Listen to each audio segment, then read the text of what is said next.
Welcome to Real Talk After 50. where we are women that are mature and we just give it to you straight. No BS, me no filters, you a few filters. A lot of filters. What are we talking about today? We are talking about hoarding versus purging Oh, dear. and then the middle ground, if there's Yeah. a middle ground. Yeah. So, this is where our opposites come in again. Yes. I'm a hoarder, and I'm a she is purger. not. And, we're complete opposites in a kind of an extreme way, Absolutely. but I don't need to be in a hoarding show. You can walk No. through my house. Yes. You can see the floor. We're not walking through paths. Yeah, I'm a flat surface abuser. Right. I wouldn't say that you're a hoarder in the clinical sense, where it's impacting your mental health and your personal safety. Right. I don't think it's impacting your personal safety. Yeah, it can impact my mental health. Yeah. And then you have gotten to times in your life where you can't even stand a table in the kitchen. I will never, ever forget how you were living with a guy at the time. Yes. And he came home, or he was there, and they just came and picked up the table, and he goes, "What the?" Where's the table? Yes.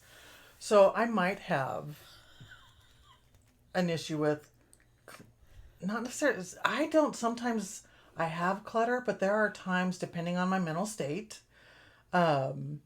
where there was one day where I'm sitting on the couch and I had just put up I had a huge blank wall and I had just put up a huge picture and that felt like it was taking up so much space. So I was just like, I felt the need to get rid of something. I was anxious, I was tense, and I looked around, what could I get rid of? How much easier would it have been to get rid take of the picture? down? No. I don't remember that part. No. What do? I look at Marketplace and I go, hey, I have this dining room table. It's a glass top, which I got it purposely as a glass top so that I could see through it so it wouldn't feel like it was taking up space. I felt like I couldn't breathe with that dang table in there. So I put it on Marketplace, $5, because I just wanted it gone. And I put it outside and I felt so much relief. Even though you had nowhere to eat. I just ate on the couch, like most Americans nowadays. It's so true. Okay. Whereas I'll hold on to shoes or 4 totes of papers. My son, that if he knows about it, I'll be in trouble. Right. Because he'll be like, "Mom, seriously, I don't think there's really anything I want of yours, Mom, let alone Right. papers that when I was in grade school." Right. Oh my gosh. So that kind of stuff can impact relationships. Yeah, oh, sure. So my ex Well, was a hoarder. Oh. So when we moved, he had bills that had been paid in years. And he had like 5 years worth. And then he had, on the way to one of those hoarder shows where there's newspapers all over. Yeah, when they have like those stacks. Yes. So we had one wall that was just stacks of newspaper. Because there was one day where he might want to take out the clipping because it was something that he read. But these papers were like sometimes 4 or 5 years old. So I did a thing. I think that might contribute to your I want to get rid of things. But go ahead. I'm saying that. A pattern there. Uh-huh. So I did a thing because I had asked if he wanted to get rid of them. It's like, why do you need these bills that are already paid? And it's over a year old. And he's like, well, just in case they come back and say I didn't pay them. They're 4 years old. So I might have waited until he went to work because I was a stay-at-home mom at the time. So 2 kids under 2. So much chaos in my life. I needed something gone. And bills that were 4 years old and stacks of newspaper and magazines, because there might be something that I want to do in there, had to go. So I developed a plan, and I started little by little tossing shit. Other than the bills had to go.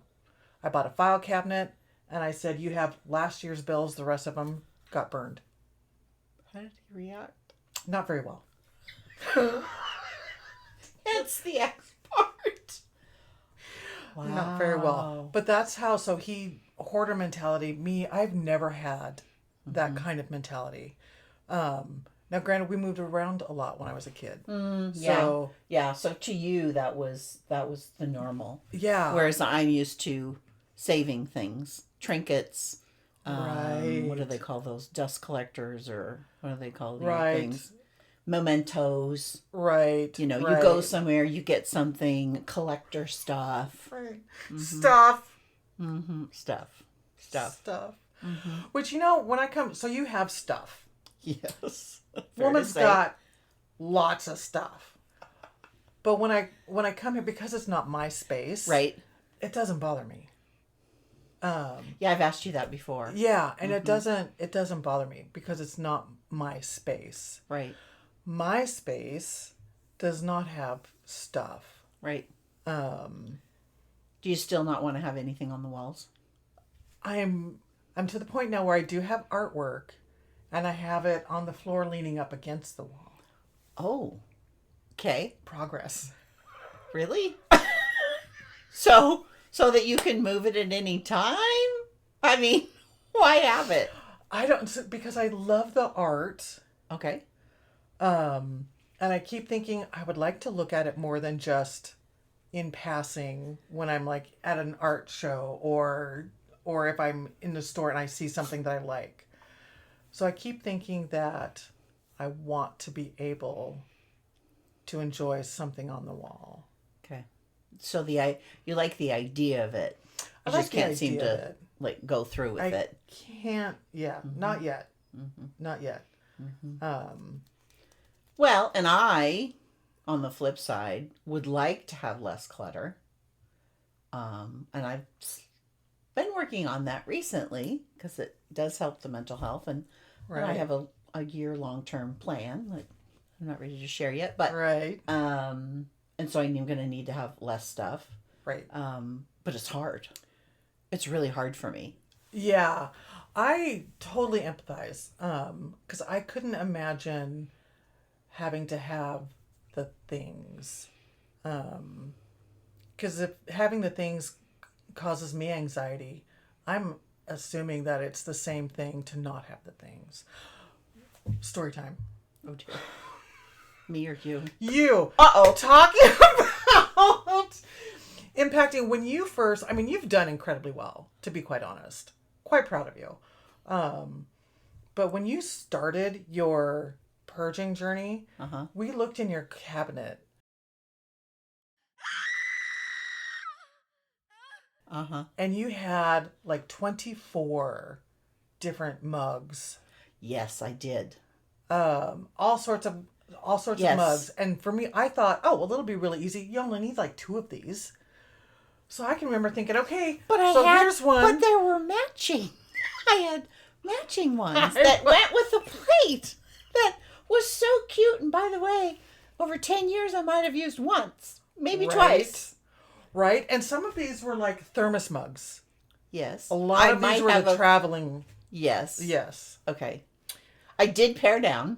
You did. I did because I was like, okay, can you do half? I think I have 6 mugs now. Yes. And I was down to less than that, but I think I acquired 1. Yeah. But that was where it felt very foreign to me. When it was just like, well, you've got 24 travel mugs. How many travel mugs do you need? I did not have 24 travel mugs. Okay. I may 23. Have 8. Maybe 8. In my head, there were like 5,000. Yeah. Because you could open up the cabinet. And it was full. I was like, what? Yeah. How many of these But do this you need? one, I got with this one. And and I'm big on, well, it has a function. So how do I get rid of it because it has a function and I might need it if one breaks? It's this craziness. Right. Well, I'm saving money by keeping these. I ain't saving shit. No. I know that rationally, Right. but there's definitely emotion attached to it. I was going to say, just because we know intellectually, because that's how I feel about claustrophobia. I know intellectually I am perfectly safe, but my body is telling me otherwise. And do you think the claustrophobia plays a role into the purging, right? I feel like that's part of it. I think that there is part of it, because the claustrophobia part is, for me, is more of a suffocation. If I have too many things, then there's not enough air. Like closing in. Yeah. Which is, I know, intellectually, Yeah. not a big deal, but physically, Yeah. my body reacts. So I would assume that emotionally it's kind of the same reaction almost, just for an opposite reason. Yeah. So then how do you feel after you let something go? So you've decided, okay, I can let go of this mug because I have 15 others that serve the same purpose. It feels good. In fact, I just got rid of last week 4 boxes of stuff and 4 bags of clothes. And it did feel good. Nice. But it was hard to put them in the boxes. It was hard to decide what to put in the boxes. And sometimes I'll look at things and it takes me 3 or 4 times. It takes like this thought in my brain of, oh, I really like this. Why? Why am I, well, and then I attach a memory or an emotion to it. Oh, well, it's just so cute and it speaks to this and this. And I still think about that one thing that I had up there, this little trinket that I got rid of, by the way. But I can't tell you how long I thought of getting rid of it and I didn't. It's ridiculous how much time it takes. I recognize that. Right. I think we're both really good about recognizing absolutely our absolutely. I think our for nuttiness. You though, even though it took maybe even 2 years before you get rid of that trinket, longer, but okay. It's still forward motion. Yeah, it's still it's even true. if you're just thinking about it. Yeah. So for all the hoarders out there, and maybe hoarder is a strong word. Well, I mean, we know what you're talking about. Yeah. I think thinking about getting rid of it is the first step in being able to move forward.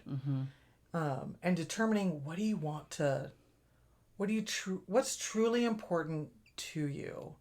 And if you have to have that item that reminds you of something, then you have to have it. Well, and I think it's not just the item. I think it's mental health. I think that as I get in a better space, by the way, starting this channel has helped tremendously.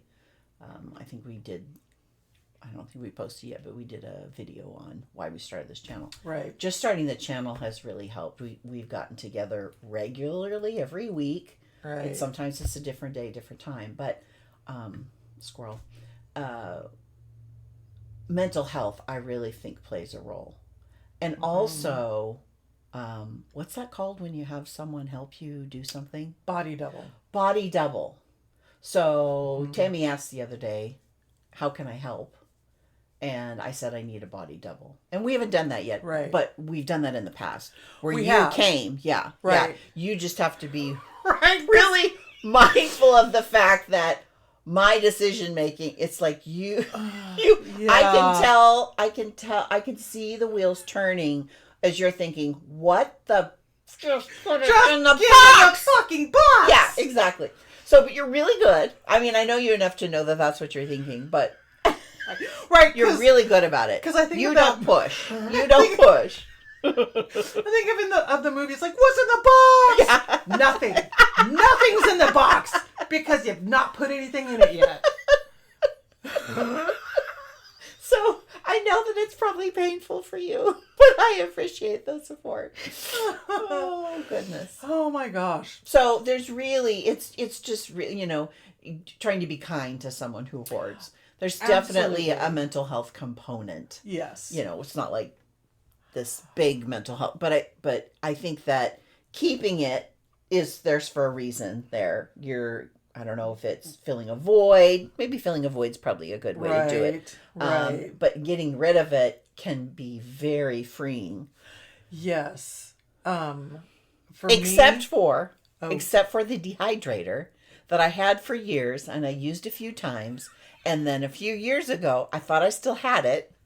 And you wanted a dehydrator. And I was so excited that I had a dehydrator to give to you. And then I realized I've given it away. I still... right. So that pops Because in. somebody I might might need it. Because it's not so much with you. I've heard you say this a lot, but somebody else might need it. You are like my secondhand shop, so I'm not going to totally dissuade you from hoarding. You've gotten a few items. You've gotten some function out of my hoarding. I've gotten some Because really it's good like- things from your secondhand shop. I'll keep it, but it's like if I know it's going to somebody, Yeah. then that makes me feel good. I had this commercial popcorn maker. I used to have a Yes. store years ago, and we would have popcorn in the store because popcorn is not considered a food, so you don't have to have like a food license to have it. This was back, a long time ago. And I had it in the garage, and it made the best popcorn ever. It's a commercial popcorn maker. Right. I live Right. alone. Why exactly do I need? So I kept thinking, okay, I'm gonna sell it. Right. These are all the thought process. Hopefully, someone out there can relate to what I'm saying I'm right sure now they can. because I know you can. And so this guy came, and I think he was doing like maintenance on the furnace or something, and he made a comment about, "Oh, that's really cool," and "Oh, my Right. kids just love popcorn." And I said, "Do you want it?"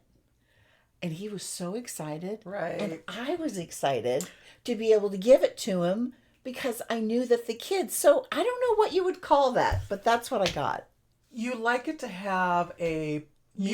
you want to know if there's purpose, maybe, so that when you give something away,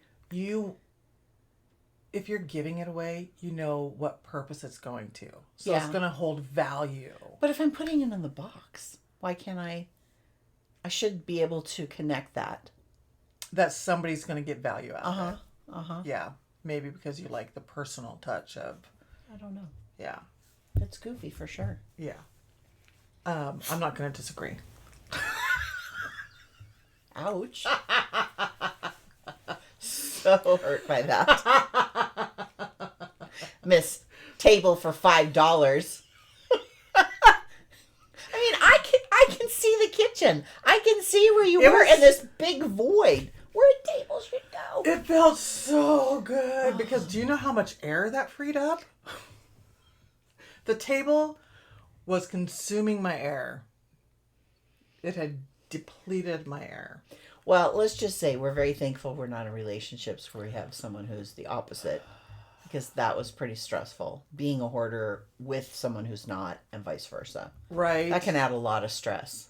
Oh yeah, absolutely. Can only imagine. Um, And if you're, our age and still married right. or with someone, right. you know what we're talking about. Right. And how do you Navigate that. navigate that? How do you find compromise within that?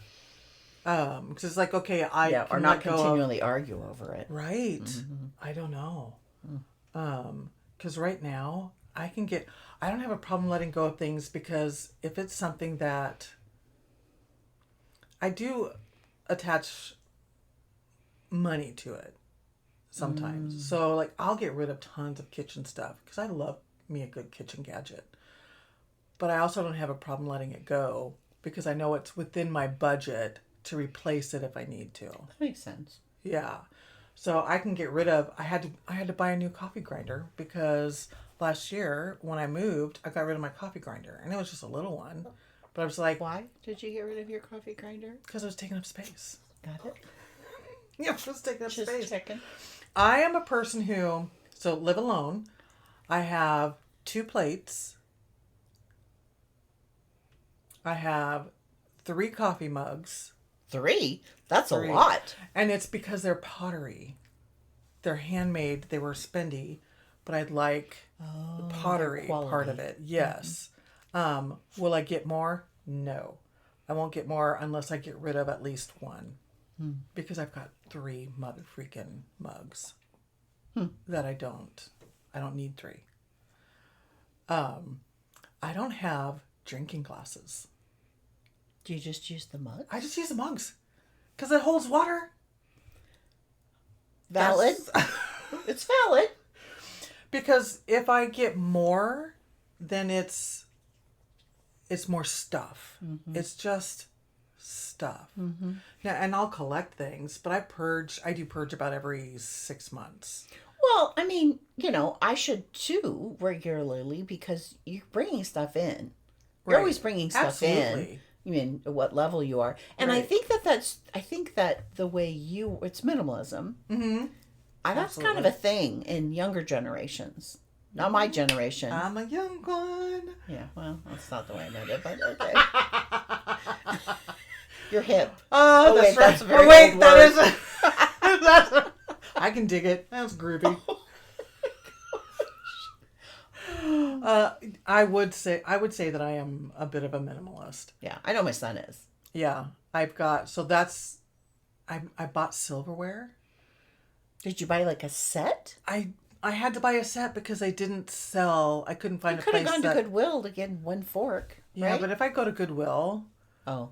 again though, I'm looking at monetary stuff. It's like, you want me to pay $1 for a butter knife? It's a freaking butter knife.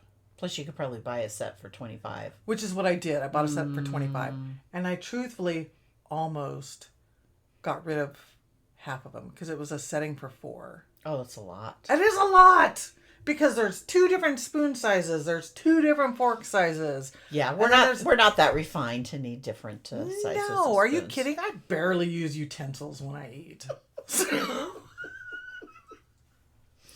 Okay, so I think I would like to know what y'all think. Right. Would you classify yourself as a hoarder? Mm-hmm. Would you classify yourself as a purger? Mm-hmm. Or are you somewhere in between? Mm-hmm. I'd like to hear from both sides so that I don't feel like I'm alone as the hoarder with the minimalist over here. I think that this will be interesting because I think that more people hold on to things You think so? than they let go of things. Well, I mean, storage unit businesses would probably agree with you. Mm-hmm. Those things are pretty popular. Yeah. So there might be. Oh, so once again, I'm normal. I don't know how that's good. But okay. All right. Well, thanks for watching Real Talk After 50. Absolutely. We'll see you later.